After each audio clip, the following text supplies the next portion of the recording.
Tara Jean Robinson, aka Queen Tara Jean, and I am a recovery coach at the Antioch Wellness City in California, and it's a great honor to be here. So you guys ready for the holidays? Man, my pastor did a sermon on Sunday, and he said, "What does Christmas mean to you?" Everyone's answers were so obvious, like sweet baby Jesus and gratitude and the gift of giving. And I was literally sitting there like, tamales. Me and my mom, we make 30 dozen tamales by ourselves each year. I come from a huge Mexican family, and there's just too many of us to buy gifts for.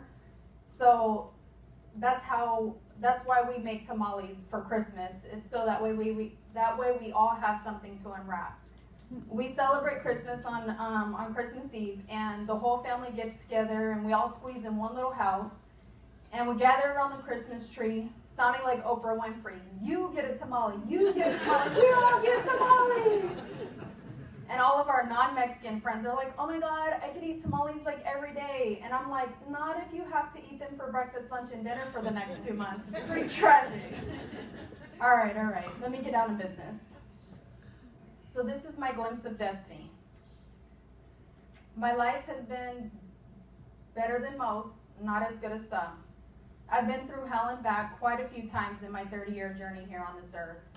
I was born and raised in a little town called Oakley, California, and it actually became a city in 1999. And let me tell you, we're moving up in this world because we finally made it on the map. Whoop, whoop. Even though we were poor, I can say that I've been very blessed to have lived in the same house my entire life. I was not only an only child, but a lonely child. I was pretty good, but I was different. I was very silent, and my mom used to talk for me. I internalized everything. I kind of still do.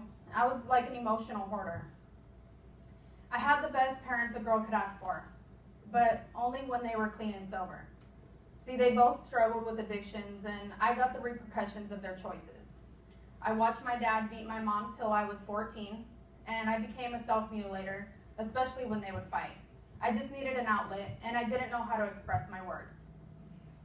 When my dad was using, the house always smelled like gas and paint thinner. And when my mom was using, the house always smelled like ammonia and Ajax. It was like spring cleanup, and I got to play with all my old toys. My dad was always running from the cops, and they would take me out of school for months at a time, and we would go hide out. I was falling really behind, and I didn't like that feeling. So this went on till about 8th grade, and they were wanting to leave abruptly again, and I put my foot down this time, and I said, "I'm not going, you guys can go." They finally heard me, and we stayed. My house got raided, my dad went to jail, and I got honor roll and perfect attendance. It was bittersweet. My dad had a wild imagination when he was under the influence of any substance, really. And he used to think that there were cameras in the walls, so there's holes everywhere in the house. I grew up very paranoid about cameras and thinking that I was always being watched. And it's funny, though, because now I record all my speeches and I post them on my YouTube channel, so it's like I'm facing my fears. Living in an unstable household, there wasn't a lot of consistency. Except for around Christmas time. My dad always decided to use every Christmas, and unfortunately, that was pretty much the only thing that I could count on this time of year. I knew to have my guard up, because he hated me when he was high. I don't know what changed, but as soon as he stopped beating on my mom physically, he started beating on me verbally. One night, I was 15, and his reality was far beyond this world. He was in my room, looking out the window, saying, "Do you see those lights? They're coming after me." I didn't see anything, and this really scared me, so I ran to wake up my mom. Now, she sleeps like a freaking bear in hibernation, and not to mention she's completely deaf in one ear and half deaf in the other. So I'm literally jumping on her, yelling, "Dad's hallucinating, Dad's hallucinating." I start to hear his voice getting closer, and he's yelling, "Come get me, Mother Flower, come get me," as he's pointing his 9mm down the hallway. We started trying to get his attention, but clearly we didn't think this plan all the way through. Because the next thing we know, he's pointing his gun at me. I'll never forget the way he looked that night. It was like the lights were on, but nobody was home.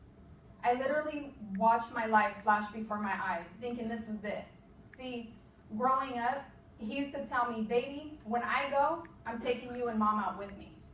So I pretty much feared for my life every time he used. He really traumatized me. In In my perspective, if you grow up in an unstable home, you either tend to follow the footsteps or break the cycle. In my personal journey, I did both. I started drinking when I was 15. And like I said, I come from a big Mexican family, and we find any excuse to drink. New Year's, President's Day, Easter, baby showers, baby's first birthdays, you name it, we drank at it. So in this society, every little girl's story starts with a boy and usually ends with a happily ever after. In my world, though, my fairy tale ended before it started. My boy was named Troy, and my plan was to marry him, have 8 kids, and stay in the closet forever. It just sounded so much easier than coming out to my mom and my grandma. Them old school Latin women, man, let me tell you. I knew Troy my whole life, but it wasn't until I was 17 and he was 16 that we started planning our future together. I was going to start my senior year after that summer, and he promised that he was going to take me to my senior ball. One night, we were on the phone talking, and I can't remember how it came up, but he said, "I would take a bullet for you, Tara Jean." I was like, "Oh my God, don't say that, because I've been having dreams about you getting shot all summer." I don't remember the conversation after that, but I know he wanted me to draw him something. So that next day was July 19, 2005, and I was planning on drawing him a picture later on that night. But in the meantime, I was talking on the phone with my cousin, and I had my flip phone right in front of me, and he actually took a picture of himself and saved it as my screensaver. And I wasn't touching the phone, and all of a sudden his picture popped up. I was like, "Oh my God," I was telling my cousin, "Oh my God, Troy just scared me. His picture just popped up on my phone." It was a trip. I was like, "He better be okay." A little bit later, me and my mom were on a walk, and I got a phone call. It was my aunt. She was crying. She asked to speak to my mom, and the only thing my mom was saying was, "No, no, no." When she finally hung up, she said Troy got shot. I panicked. I started to call everyone to see if he was okay. I finally got a hold of his brother-in-law, only to find out that he died around the same time his picture popped up on my phone. My entire heart was ripped out of my chest and torn to shreds. My first heartbreak, but only the worst of its kind. I lost my childhood love, and I haven't been that same little girl since. This Saturday, December 8th, would be his 30th birthday, but I will only ever remember him as being 16 years old. My glimpse of destiny. So I guess he really did take that bullet for me, so I could face my mom and my grandma and be who I was meant to be. I finally came out in 2008. I was 20 years old, and oh my God, I didn't know if I was going to throw up or throw down. It was awful. My dad said, "Baby, I'm going to love you even if you love a tree." My mom said it was just a phase. And my grandma, well, she was my favorite coming out story. We were in her car, and she saw my phone that had a picture of me and my girlfriend at the time on it. She said, "Who is that, mija?" I was like, "Oh, that's me and so-and-so." She said, "Yeah, I heard about that." I was like, "Yeah, I know." She said, She turned towards me and was like, "Well, what do you think about that, mija?" I was like, "Well, Grandma, I'm in love with her." She was like, "I wanted you to meet a really nice boy." I was like, "Well, Grandma, I met a really nice girl." She was like, That was the end of that conversation. It couldn't have went any better, though, and because she passed away 2 weeks later on March 10, 2009. And let me tell you, when a Latin woman responds, that's her way of calling you out. Oh yeah, before I forget, the nice girl that I met, well, unfortunately, she became very physically and verbally abusive over the next 5 years. And she broke up with me in 2013 and did me the biggest favor ever. I'm not going to lie, I wilded out after we broke up. I partied through Thursday through Sunday, waking up the next day, going to work with alcohol seeping out of my pores.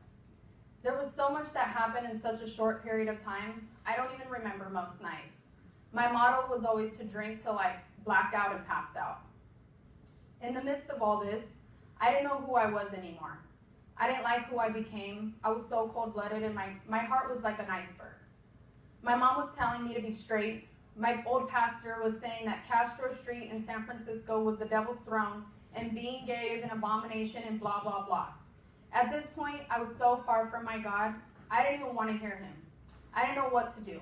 So I went back to that devil's throne, and I got really drunk. I came home, and I actually tried to end my life on March 9th, 2014. For some reason, I got a second chance. Now, I was humiliated to have to tell my parents that I tried to kill myself. But my dad told me that he tried a few months before that and said, "Clearly, baby, it's not our time. Let's get through this together," so we pinky promised. My mom made me get sober, but I was like, if I have to quit, you have to quit too. So she did the next day, and we're still rocking. We almost have 5 years in March.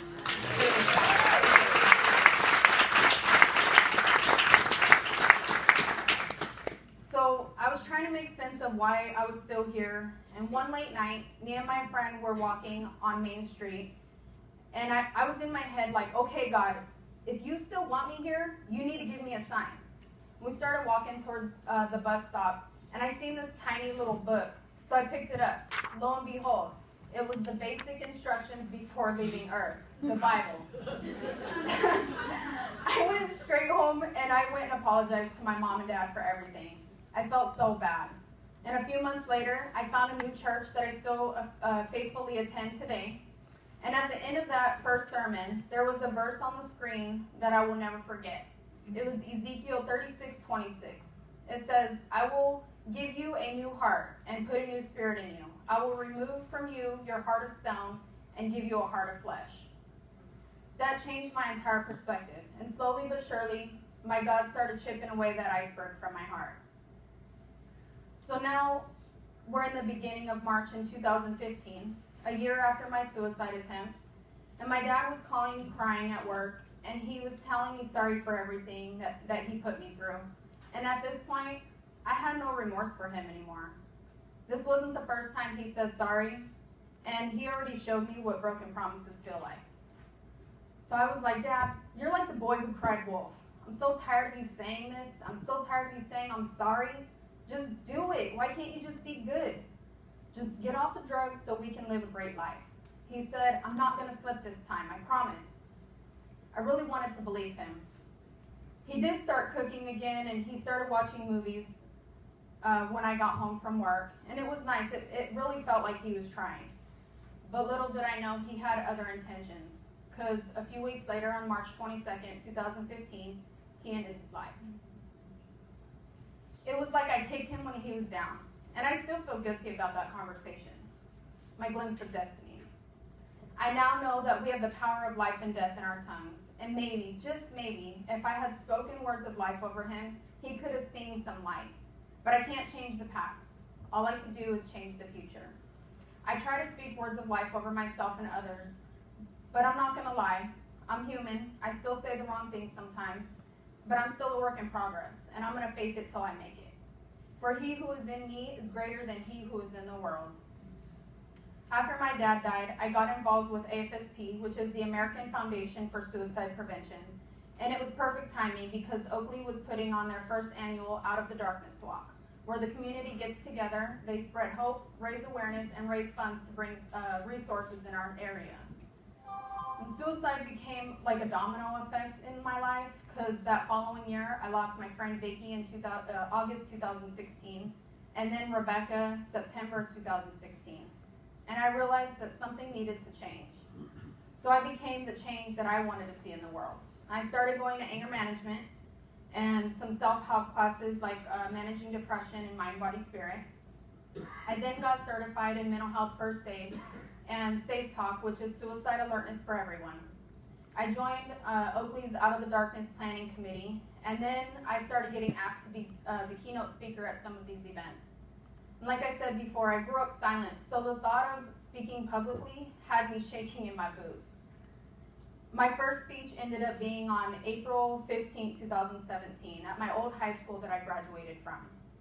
I surprised myself on that stage. Words were flowing out like endless rain into a paper cup. My joy, my excitement, I exuded confidence that I didn't even know that I had. That day, I found my calling. On October 14, 2017, it was my second speech. There were so many people that lined up to talk to me after. I was so overwhelmed, but overwhelmed with joy and excitement. That day, I learned that suicide does not end the pain. It just passes it along to someone else. That was the first day that I really wanted to live. So I started changing my thoughts, and I figured if we focus on the pain, we continue to suffer. But if we focus on the lesson, we continue to grow. It's unfortunate the way I had to discover my purpose, but all things work together for our good. Since then, I have done a total of 5 AFSP speeches around the Bay Area, sharing my story with thousands of people, and it's been such a humbling experience. My friend Vanessa Perry, who previously worked for RI, was also the walk chair and board chair for AFSP, texted me the day after Christmas last year, telling me to apply as a recovery coach at RI. And in my head, I wasn't ready to go back to work yet. I had a lot of soul searching to do. I had plans on applying as a cashier at Sprouts in March, and that was enough time for me. Plus, I wanted to eat healthy and play with money again. I told Vanessa that I would think about it, so I prayed on it for a week and really just asking my God to give me strength and courage to apply because this really sounded out of my realm. Well, he did. And I was like, okay, God, if this is my door, please open it. A few days later, I got an email about an interview. I was like, okay, God, if this is my door, help me run through it. April saw something in me that I wasn't seeing in myself. She took a chance on me and offered me the job on the spot. And at this point, I'm like, God, are you sure this is my door? I didn't feel worthy of this position. And on my first day, I started at the Concord Wellness City. And I was going in, I was like, okay, God, if this is really my door, please give me a sign. Like all the other signs weren't good enough. The first thing I noticed was this powerful verse that was spoken over me a few years ago. It was hanging on the wall. It's Jeremiah 29:11.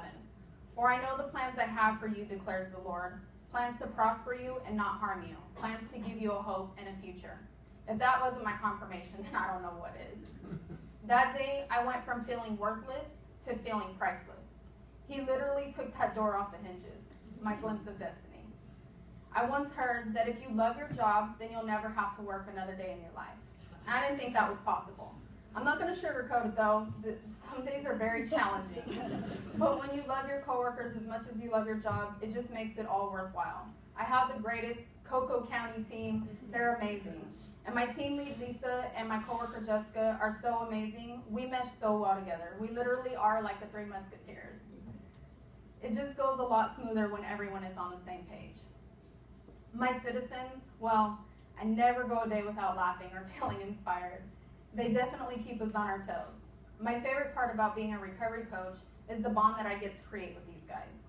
You can tell that there's a sense of trust and validation when we talk to them. I could tell you a lot about each citizen, but there is one that brings so much life to our center. I asked him if I could share a little bit about him in my speech, and he was like, oh yes, Tara, please do. I look forward to hearing it. My first day in Antioch Wellness City, he asked me what my name was. And he was like, oh, I'll never forget your name, Tara. You're like Gone with the Wind. Whenever there's music on, he gets up out of his seat and he goes up and sings and dances in the middle of the room. And I always try to join him like a dynamic duo. I can tell you exactly what he carries in his pocket: pack of Timeless Times, pack of Pall Malls, 2 lighters, his phone that he only pays $35. It works too. A bus schedule, a bus pass, some money, a comb, 85 cents for the bus tomorrow, a pen, sometimes 2. He makes sure that we never forget this. My favorite group to facilitate is arts and crafts. Since I had a hard time expressing my words, I've always felt like art was a way to express myself. I actually brought in a rock painting group, which is very therapeutic, and the citizens seem to love it. I also get an opportunity to start a new group next year called Seeking Spirituality, where I can co-facilitate with the other citizens, and we are really excited about it. My glimpse of destiny. I long for a world without suicide. I have lost 7 people in the last 3 years because they ended their lives. So next year, I plan on taking over Oakley's Out of the Darkness Walk with another committee member named Heather, and I also applied to be on the board for AFSP. Our mission is to decrease suicide rates 25% by 2025. And since this hits close to home for me, I'm excited about being a part of this stigma, or ending the stigma. And if you would like to hear more of my story, please subscribe to my YouTube channel. It's under Tara Jean Robinson. So this was my glimpse of destiny. And if I lost you along the way, please go home with this. There is hope.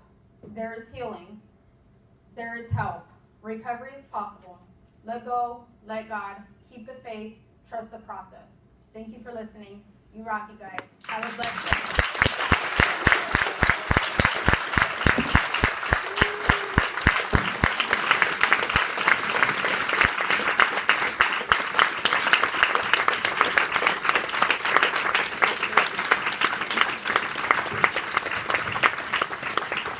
Thank you so much, Terrence and Tara. Two very powerful stories. We're so grateful that you shared those stories with us today.